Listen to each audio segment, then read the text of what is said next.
do livro Vida e Sexo, psicografado por Francisco Cândido Xavier, através do Espírito Emmanuel.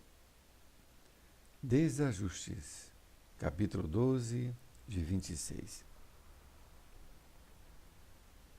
Desajustes.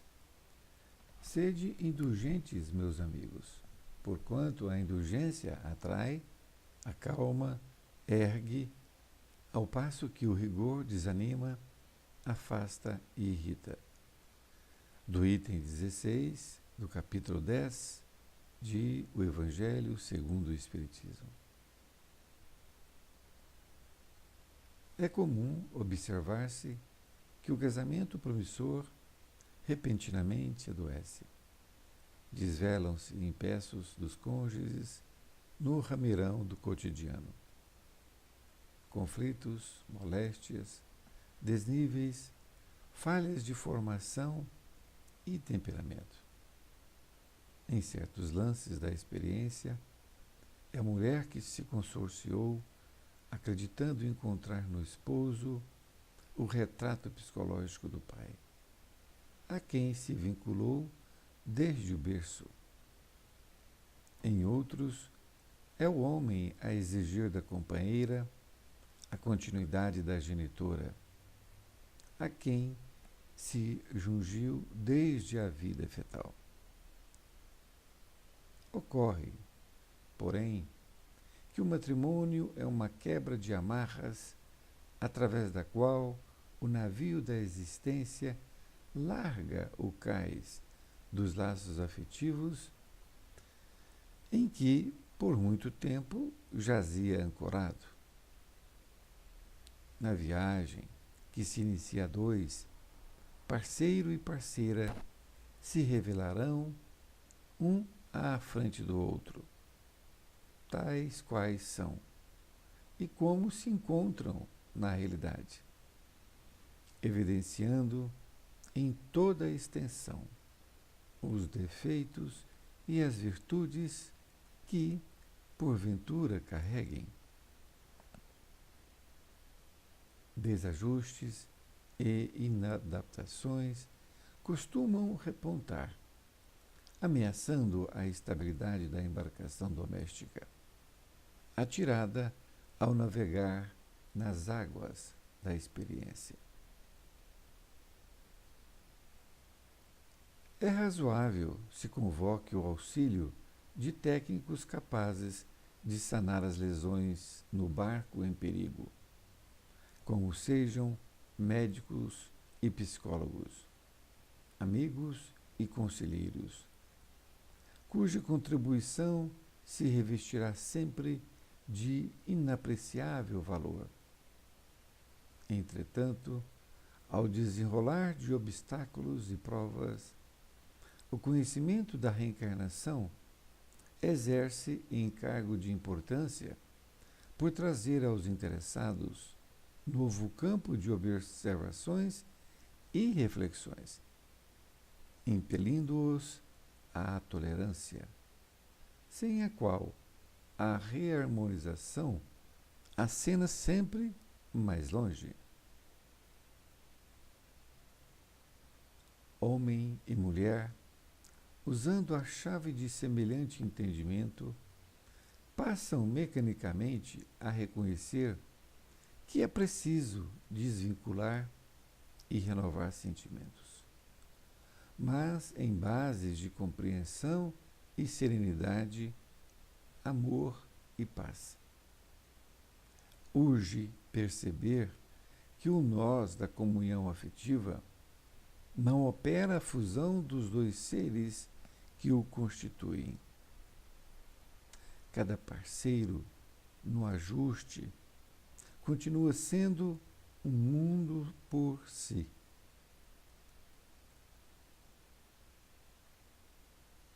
E nem sempre os característicos de um se afinam com o outro. Daí a conveniência do mútuo aceite com a obrigação da melhoria do casal. Por isso, não bastarão providências de superfície. há que internar o raciocínio em considerações mais profundas para que as raízes do desequilíbrio sejam erradicadas da mente. Aceitação. O problema. Forçoso admitir o companheiro ou a companheira como são ou como se aboletam na embarcação doméstica. E feito isso, inicia-se a obra da edificação ou da reedificação recíprocas. Óbvio que conclusões e atitudes não se impõem no campo mental. Entretanto, não se arrependerá quem se disponha a estudar os princípios da reencarnação e da responsabilidade individual no próprio caminho. Obtém-se da vida o que se lhe dá. Colhe-se o material de plantio. Habitualmente, o homem recebe a mulher como a deixou e no ponto em que a deixou no passado próximo. Isto é, nas instâncias do tempo que se foi para o continuismo da obra de resgate ou de elevação no tempo de agora, sucedendo o mesmo referentemente à mulher.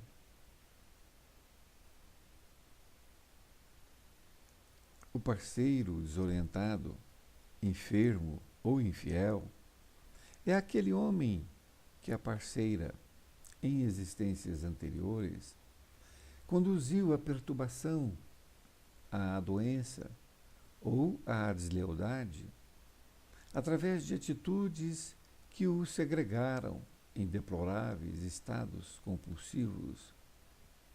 E a parceira, nessas condições, consubstancia necessidades e provas da mesma espécie.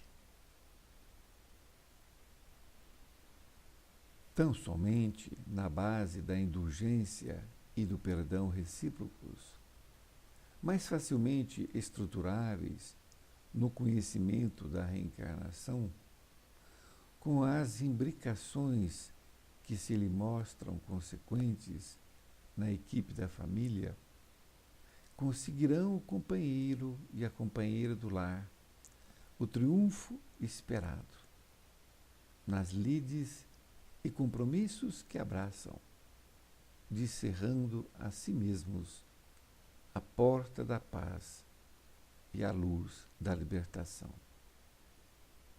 Emmanuel, Uberaba, 5 de junho de 1970.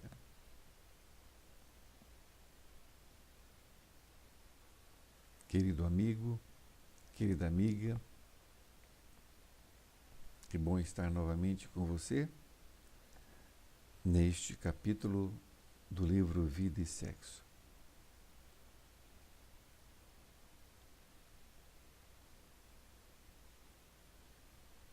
O nosso capítulo, chamado Desajustes, ele inicia com o item 16 do capítulo 10 do Evangelho segundo o Espiritismo. E o texto, ele é muito direto, porque ele diz que a pessoa indulgente, ela atrai outras pessoas, ela acalma outras pessoas, ela ergue as outras criaturas. Ao passo que o rigor, ou seja, as pessoas que são exigentes, desanima, afasta e irrita.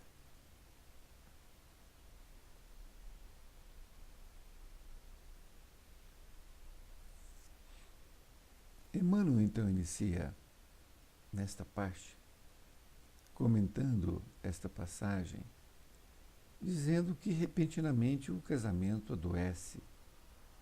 Parece que acontece do nada, porque aparecem problemas diversos ali no casamento. São conflitos, moléstias, enfim, todo tipo de divergência entre o casal, podemos assim dizer. E ele diz que nos lances da experiência, muitas vezes a mulher que ele esposou o seu marido, ela inconscientemente, podemos assim dizer, ela procurou no marido o retrato psicológico do pai. E da mesma forma, a mulher, desculpe, o homem também procurou na companheira continuidade da sua genitora. É uma questão interessante para que nós possamos refletir neste parágrafo para saber se nós não estamos fazendo isto.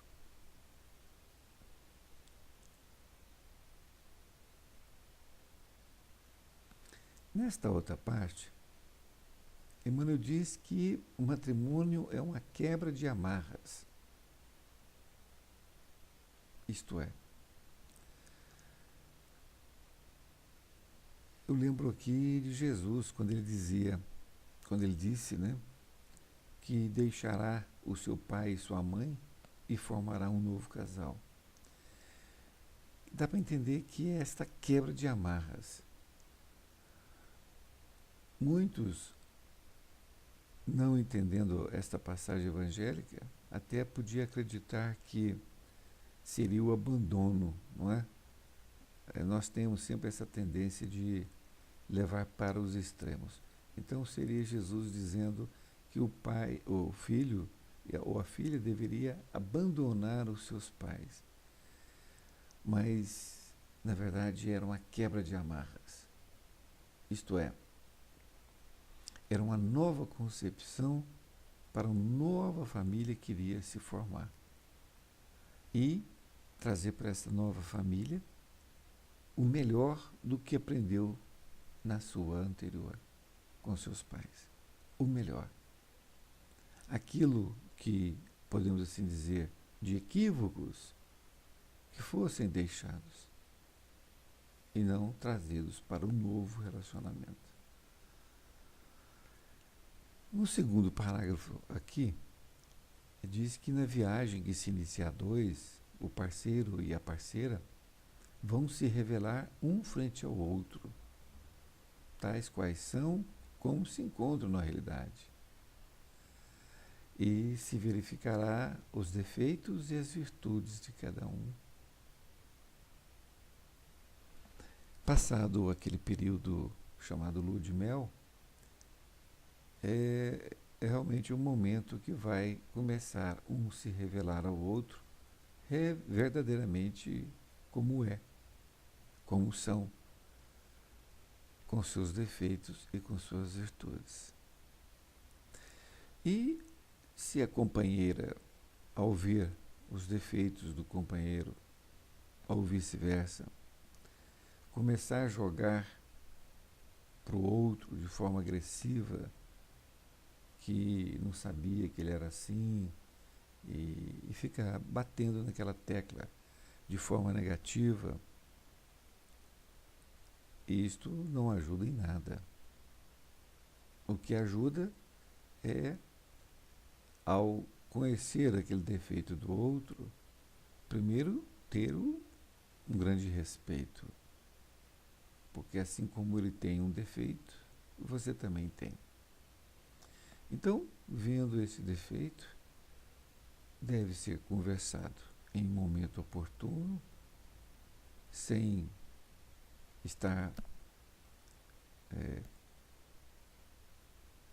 com os nervos à flor da pele, e mostrar para o outro que ele deve tentar, perseguir a melhora moral naquele sentido.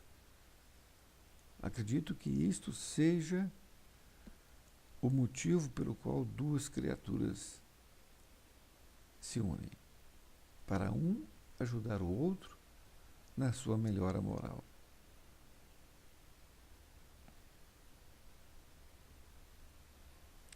Nesta outra parte, ele continua dizendo que desajustes, que é o nome, inclusive, da lição, e inadaptações costumam repontar.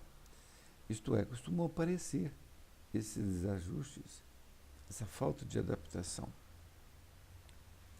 E ela ameaça a estabilidade da embarcação doméstica, porque foi atirada a navegar em águas da experiência. É uma figura de linguagem interessante que realmente a gente pode pensar melhor, refletir, que é realmente o casamento, uma embarcação que é jogada ali ao mar para que ele tenha aquela experiência. O casamento, naturalmente, todos aqueles que compartilham aquela experiência.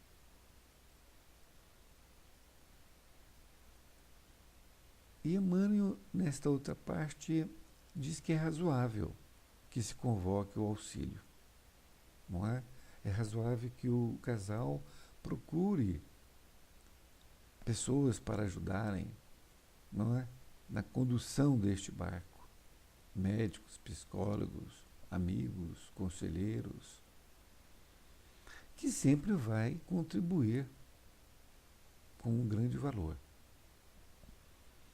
Entretanto, diz ele, que o desenrolar de obstáculos e provas, o conhecimento da reencarnação é fundamental. Exerce um encargo de importância. Por quê? Porque traz para os dois um campo, uma visão interessante de observações e reflexões, o que vai levar o casal à tolerância, sem a qual não é possível manter harmonia entre os dois. É muito interessante nós observarmos isso. A reencarnação, independentemente se o casal é espírita ou não, é preciso que tenha esta informação, para que eles possam observar que é fundamental ter esse entendimento para que possa refletir sobre as suas responsabilidades, a responsabilidade de cada um.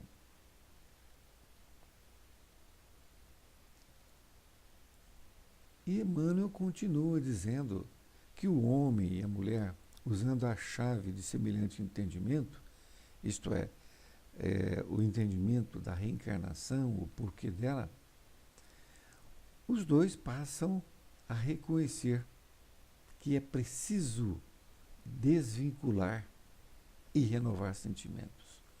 Isto é preciso se trabalhar, desvincular daqueles sentimentos que podemos dizer que são equívocos e transformar esse sentimento numa renovação de sentimentos. Tendo como base o quê? A compreensão e a serenidade, o amor e a paz. E ele diz que urge a que seja feita essa comunhão afetiva. Essa comunhão afetiva não é de seres, e sim de entendimento. É necessário que haja o entendimento dos dois, para que um tenha compreensão, o outro também, a serenidade, que tenha todo o amor e o carinho possível entre os dois, porque não vai operar a fusão dos dois. A fusão dos dois significa que vai preponderar a ideia de um, e do outro vai ser aniquilada. E isto não pode ocorrer. Não pode. É importante que cada parceiro, cada pessoa continue sendo um mundo por si. Isto é, continue guardando a sua individualidade.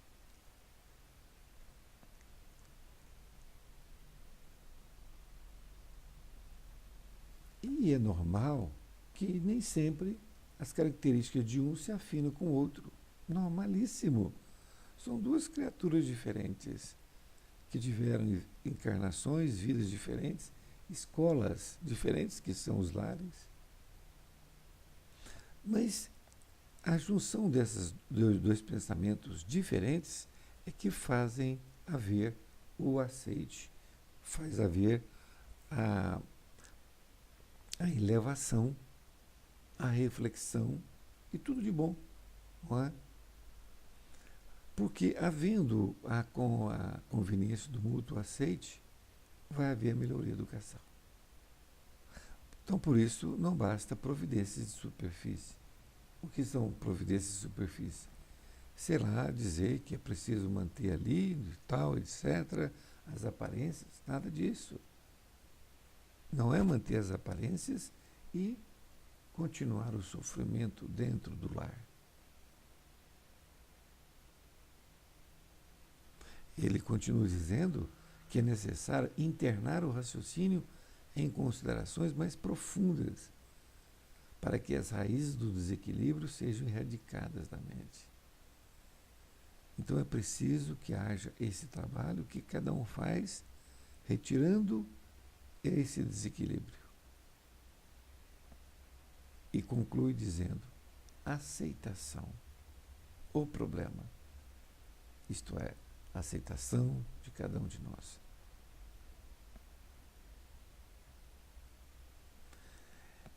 Continua aqui dizendo que é forçoso admitir, quer dizer, que devemos admitir que o companheiro e a companheira estão dentro dessa embarcação doméstica e inicia a edificação de uma obra ou da reedificação, que as conclusões e atitudes não podem se impor no campo mental. Isto é preciso que, quando um estiver explicando para o outro o que ele está percebendo, que não deve impor mentalmente, como se fosse fácil tirar da mente da outra pessoa aquele conceito de vida e ser trocado por um outro. Entretanto, coloca Emmanuel, que não se arrependerá quem se dispõe a estudar os princípios da reencarnação e da responsabilidade individual do próprio caminho.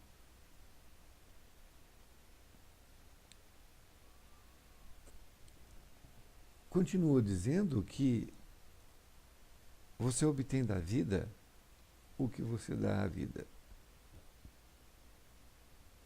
Que você colhe o material que você plantou. Isto é, se você plantou milho, você colhe milho. Se você planta amor, você recebe amor. Se você planta concórdia, receberá também concórdia. E assim sucessivamente. E este parágrafo é interessante, que Emmanuel diz que o homem, habitualmente, quer dizer, normalmente, o homem recebe a mulher como a deixou e no ponto em que a deixou no passado próximo. Isto é, nas instâncias do tempo que se foi para o continuismo da obra de resgate ou de elevação, sucedendo o mesmo referente à mulher. Em outras palavras, podemos dizer que o homem, ele encontra a mulher aqui agora para esposá-la, para iniciar a nova relação, da mesma forma que ele deixou no passado. Da mesma forma. Então, se a sua esposa, por exemplo, ou seu esposo se mostra arredio em algumas, ou arredia em algumas questões, é porque você deixou essa criatura desta forma em encarnação passada. E que agora vocês vão ter que dar o continuismo da obra. O continuismo da obra quer dizer a elevação de vocês mesmos, que vai ser um resgate ou elevação, ou uma coisa ou outra, ou os dois ao mesmo tempo. Isto é, o casamento ele tem esta função, para que nós possamos dar este resgate, consertar aquilo que foi equívoco no passado e também de elevar, para que cada um seja melhor do que o outro.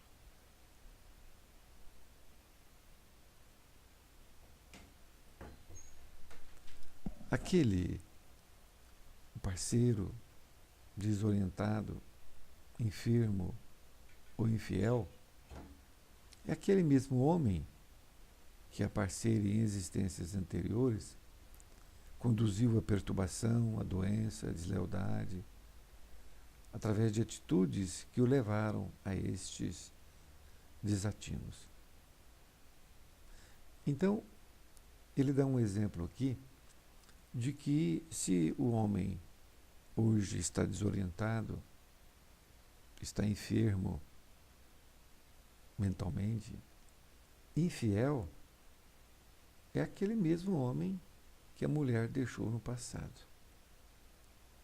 Ou seja, ela contribuiu para que ele fosse conduzido a essa perturbação, a essa doença, a essa deslealdade que está trazendo agora.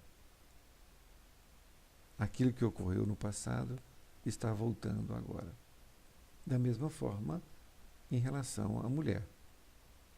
Se uma mulher se apresenta hoje de uma forma perturbada, possivelmente o marido a deixou em encarnação passada nesta mesma situação. Nesta conclusão do capítulo, Emmanuel então nos conclama para que somente a indulgência e o perdão recíprocos, isto é, deverá sempre haver a indulgência e o perdão de ambos os lados. Não é somente de um lado. E essa indulgência, esse perdão, ele é baseado em conhecimentos da reencarnação. Para que mostre ali, na toda a equipe da família, para que o companheiro e companheira possa triunfar naquele lar esperado. E essas lides do compromisso que abraçam vão acontecer o quê? Havendo toda essa indulgência e perdão, vai acabar tendo então a porta da paz e a luz da libertação do casal. Cada um vai conseguir essa paz e a libertação, e ao mesmo tempo a família. Espero ter aqui passado esse estudo que aqui fizemos para você, de grande importância, e estaremos numa nova oportunidade. Que Jesus abençoe.